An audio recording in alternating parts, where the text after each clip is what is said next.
안녕하세요. 윤우리 목사입니다. 새해 복 많이 받으십시오. 오늘은 설날이죠. 여러분 어디에 계십니까? 지금 누구와 함께 하십니까? 그럼에도 불구하고 우리는 주님과 함께 동행하고 주님으로 하루를 시작했으면 좋겠습니다. 오늘 2월 9일 금요일 이 에브리데이 라이프를 시작하겠습니다. 하나님께서 우리에게 주신 말씀은 에베소서 5장 25절에서 29절의 말씀입니다. 남편 된 이 여러분, 아내를 사랑하기를 그리스도께서 교회를 사랑하셔서 교회를 위하여 자신을 내주심 같이 하십시오.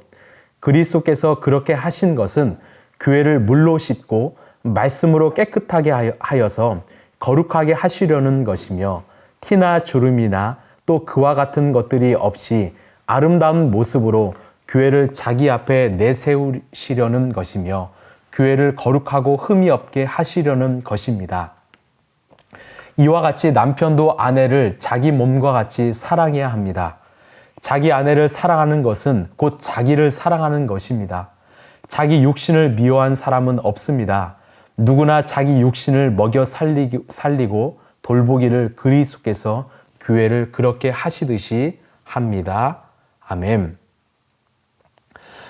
어제 우리가 21절에서 24절까지는 이 아내가 남편에게 하는 내용이었다면 오늘 25절에서 29절은 남편이 이제 아내에게 하는 내용입니다. 제가 이 말씀을 묵상하면서 참 감사한 것은 먼저는 아내의 행동이고 그 다음이 남편의 행동이라는 겁니다. 여러분 창세기를 보면 하나님은 하와를 돕는 배필로 창조하셨습니다. 이 돕는 배필의 의미는 이 돕는다는 말은요, 이 헬퍼, 돕다라는 말이죠. 이 절대로 어떤 조력자가 아닙니다. 이 조력자는 이 어시스트와 같이 보조나 이 도우미를 의미합니다. 헬퍼는, 여기서 말하는 헬퍼는 함께하거나 앞서서 이끌어주는 자입니다. 또한 배필로 번역된 히브리 말 에제르는요, 영어 에센셜, 즉 중요한 필수적인 본질적인 말의 어근과 같습니다. 즉 우리 몸에서 물이 필수적인 것처럼 이 배필은요 필수적인 존재입니다. 이 에센셜 이런 존재이지요. 이 아내는 남편에게 헬퍼입니다. 또한 그 삶을 도와주고 이끌어주는 필수적인 존재입니다. 그래서 먼저는 아내, 그 다음을 남편으로 이야기하는 것입니다. 제가 이렇게 목사로 살아갈 수 있는 이유는요, 바로 저에게는 정말 저의 삶을 지지해준 아내가 있기 때문입니다. 아내가 제 삶에 돕는 배필이었기 때문에 지금의 제가 있다라고 저는 생각합니다. 이런 관계를 기억하시고 삶의 자리에서 서로를 존중하며 세워주시는 그런 교회로 살아가시길 바랍니다. 우리 25절입니다. 남편 된 이 여러분, 아내를 사랑하기를 그리스도께서 교회를 사랑하셔서 교회를 위하여 자신을 내주심 같이 하십시오. 여기서 재미있는 것은 이 아내에겐 남편을 순종하라고 했습니다. 그런데 남편에게는 아내를 사랑하라고 합니다. 어떤 의미일까요? 예전에 그 유기성 목사님이 이 부부에게 이렇게 했으면 좋겠다라고 목회자들에게 권면하셨는데, 남편은 아내를 책임지는 사랑으로 사랑하고 아내는 남편을 순종하는 사랑으로 사랑하라고 이야기하셨습니다. 책임지라는 거죠. 또한 순종의 사랑이라는 거죠. 그러면 아내를 어떻게 책임져야 될까요? 무엇이 책임지는 사랑일까요? 바로 그리스도께서 교회를 사랑하셔서 교회를 위하여 자신을 내주신 같이 사랑하라는 겁니다. 즉 우리 인간을 살리시기 위하여 당신의 생명을 내어주신 것처럼 그만큼 사랑하는 거죠. 희생의 사랑이죠. 생명을 다해서 사랑하라는 것입니다. 여러분 남편은 아내를 보호할 책임이 있습니다. 그 삶을 지켜야 될 책임이 있습니다. 예수님이 우리를 살리시기 위해서 십자가에 달려 돌아가신 것처럼 남편은 아내를 생명을 다해 사랑하라고 이야기하신 것입니다. 자, 26, 27절입니다.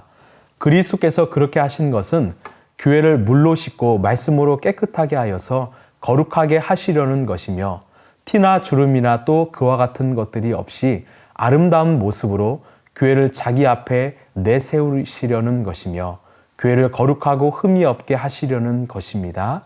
아멘. 자, 26절을 보면 물로 씻고 또한 말씀으로 깨끗하게 하여서 거룩하게 하신다라고 말합니다. 지금 더러워서 물로 씻어야 된다라는 것입니다. 이 물로 씻는다라는 것은 바로 세례를 의미하지요. 결국 예수 그리스도의 물로 새롭게 한다라는 겁니다. 그러면 거룩하게 된다라는 거죠. 또한 27절을 보면 이 티나 주름이나 또 그와 같은 것들이 없이 아름다운 모습으로 라고 말합니다. 또한 이 교회를 자기 앞에 내세우시려는 것이며 거룩하고 흠이 없게 하시려는 것이다 라고 말합니다. 20절에 이 티나 주름이나 또 그와 같은 것들, 흠은요, 이 비유적인 표현인데요. 즉 도덕적으로, 윤리적으로, 또한 영적으로 이 결함이 있는 상태를 의미합니다. 즉 연약하고 부족함에도 불구하고 예수님이 우리에게 당신 자신을 내어주신 이유는 바로 사랑 때문입니다. 모든 것은 사랑 때문입니다. 결국 사랑이라는 거죠. 여러분, 사랑하면 변합니다. 사랑하면 해냅니다. 사랑하면 바꿔냅니다. 남편이 아내를 사랑하여 정말 소중한 존재로 여긴다면, 그 삶을 존중하고 응원한다면 아내는 변한다라는 거죠. 아내의 어떤 부족한 정말 연약함은 보완된다라는 거죠. 깨끗하게 된다라는 거죠. 거룩하게 된다라는 거죠. 그 사랑을 통해서 내면만이 아니라 외면까지도 아름답게 바뀌어져 간다라는 거죠. 여러분, 이런 말이 있죠. 이 40대 때부터는 자신의 얼굴은 자기가 책임져야 된다는 말이 있습니다. 이 젊었을 때는요, 이 어떤 타고난 것으로 내 어떤 얼굴을 살아갈 수 있지만, 이제 40대 이후부터는요, 정말 내 내면의 성숙함, 또한 주님 주시는 그 아름다움으로 40대 얼굴은 바뀌어 간다라는 겁니다. 여러분, 많은 연예인들이 정말 시간이 들면서 안타깝게 변하는 모습을 우리는 보게 되지요. 왜 그렇게 변해될까요?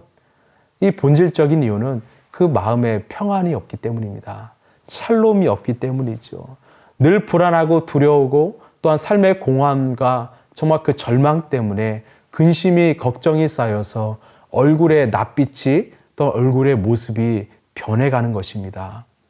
아무리 비싼 돈을 투자해도요, 평안한 내면을 가진 사람의 얼굴을 따라갈 수 없다라는 거죠. 여러분, 내 옆 사람의 얼굴은 어떠합니까? 내 아내의 얼굴은 어떠합니까? 또한 내 자녀의 얼굴은 어떠합니까? 우리의 외면은 어떠합니까? 우리 모두가 이 평안함으로 아름다운 내면과 또한 그것이 드러나는 아름다운 외면을 갖기를 바랍니다. 그래서 우리가 자주 웃었으면 좋겠습니다. 항상 기뻐하라는 말처럼 삶의 감사가 회복되고 이 행복이 회복되면 내 마음도 변하고요, 내 얼굴도 바뀌고 우리의 인생도 변하고 우리의 가정도 변합니다. 결국 사랑이지요. 이 아직도 가야 될 길이라는 책에서 이 저자 스카펙 목사님은 사랑을 이렇게 정의합니다. 사랑은 자기 자신이나 혹은 타인의 정신적 성장을 도와줄 목적으로 자기 자신을 확대시켜 나가려는 의지이다 라고 말합니다. 사랑은 상대방의 어떤 영적 또한 정신적 성장을 위해서 나도 성장하는 것입니다. 내 사랑의 분량이 커지면 자연스럽게 내 옆에 있는 사람에게 사랑이 흘러갑니다. 이 부부란 뭘까? 서로 정말 서로를 통해서 함께 변화되고 성장하는 존재입니다. 이 거룩한 교회와 똑같지요. 그렇기 때문에 서로 사랑할 때 정말 내가 성장하지만 내 옆에 있는 배우자도 함께 성장할 수 있는 거죠. 여러분 기억하십시오. 내가 변하면 내 아내, 내 남편이 변합니다. 내가 변하면 내 자녀들, 또한 내 가정이 변합니다. 내 이웃도 변합니다. 우리가 말로만 변해야 돼, 달라져야 돼 외치지 마시고 내가 먼저 변했으면 좋겠습니다. 내가 먼저 그 상대방을 품을 수 있는 그 사랑의 그릇이 넓어졌으면 좋겠습니다. 그럼 내가 성장하면 타인의 또한 내 옆 사람의 정말 삶이 성장하게 될 것입니다. 마지막 결론을 내립니다. 28, 29절인데요. 이와 같이 남편도 아내를 자기 몸과 같이 사랑해야 합니다. 자기 아내를 사랑하는 것은 곧 자기를 사랑하는 것입니다. 자기 육신을 미워한 사람은 없습니다. 누구나 자기 육신을 먹여 살리고 돌보기를 그리스도께서 교회를 그렇게 하시듯이 합니다. 아멘. 남편도 아내를 자기 몸과 같이 사랑해야 된다고 말합니다. 결국 사랑이죠. 하나님께서 이 창세기에서 아담과 하와를 지으시고 뭐라고 말씀하셨는가? 이 창세기 1장 24절을 보면 남편은 이 아버지와 어머니를 떠나서 아내와 결합하여 한 몸을 이룬다라고 말합니다. 우리에게는 한 몸이라고 말씀합니다.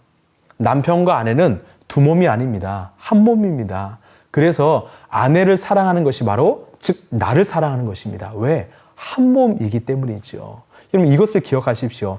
아내를 사랑하는 것이 나를 사랑하는 것이고 나를 사랑하는 것이 아내를 사랑하는 것입니다.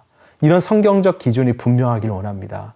왜 하나님께서 교회를 이처럼 사랑하실까요? 바로 주님의 몸이기 때문입니다. 한 몸이기 때문입니다. 교회는 예수 그리스도의 머리요 몸이기 때문이지요. 그렇게 하나님이 끝까지 교회인 우리를 책임지시고 보호하시는 것처럼 남편도 아내를 내 몸처럼 끝까지 책임지고 보호해야 된다라고 말씀합니다. 여러분, 우리 가운데 혹시 부부간의 관계가 소원하시다면, 회복이 필요하시다면 이 부부는 두 몸이 아니라 한 몸이라는 것을 기억하시길 바랍니다. 나의 한 몸이 아파서 정말 상처가 입혀서 내가 아픈 것처럼 정말 아내의 아픔이 나의 아픔이고 남편의 아픔이 나의 아픔임을 기억하시길 바랍니다. 혹시 우리 안에 회복이 필요하다면 예수님의 사랑으로 다가가셔서 용서를 구하시고 또 용서하시고 서로 사랑하는 오늘이 되길 소망합니다. 말씀을 마무리합니다. 이 대구 지하철 참사가 있었을 때 그 죽음을 직감했던 사람들이요, 이 가족들에게 어떤 문자를 보낸지 아십니까? 바로 사랑의 문자였습니다. 용서의 문자였습니다. 그리고 마지막 삶을 정리했습니다. 이런 만약 우리가 내일 죽는다면 우리는 오늘 뭐 할까요? 그 관계를 아름답게 정리할 것입니다. 용서를 구하고 서로 용서하고 더 많이 사랑하지 않을까요? 여러분 성경은 결코 우리의 삶에서 이 사랑의 가치를 포기하지 말라고 합니다. 사랑이 답이라고 말합니다. 사랑할 때 우리의 삶이 아름다운 교회가 된다고 말합니다. 하나님이 주신 그 가정 안에서 그 사랑을 누리시길 바랍니다. 하나님이 주신 그 라이프처치 안에서 그 사랑을 누리는 저와 여러분 되길 소망합니다. 오늘 설날 정말 새해 복 많이 받으시고 그 만나는 이웃과 친척 안에서 사랑을 누리는 저 여러분 되길 간절히 소망합니다. 기도하겠습니다. 사랑이 많으신 아버지 하나님, 이 고유의 명절인 설을 맞이해서 우리의 가족을 돌보게 하시니 감사합니다. 우리는 흠도 많고 연약함도 많습니다. 하나님 보시기에 아름답지 못한 부분도 많습니다. 그러나 우리를 깨끗게 하시고 거룩하게 하시려고 주님의 보혈을 발라주셔서 감사합니다. 성령 충만함으로 남편은 아내를, 아내는 남편을, 또한 가족을 사랑하고 존중하는 그런 아름다운 교회가 되게 하여 주옵소서. 남편은 아내를 책임지는 사랑으로, 아내는 남편을 순종하는 사랑으로 서로 사랑하게 하여 주옵소서. 사랑이 많으신 예수님의 이름으로 기도하옵나이다. 아멘.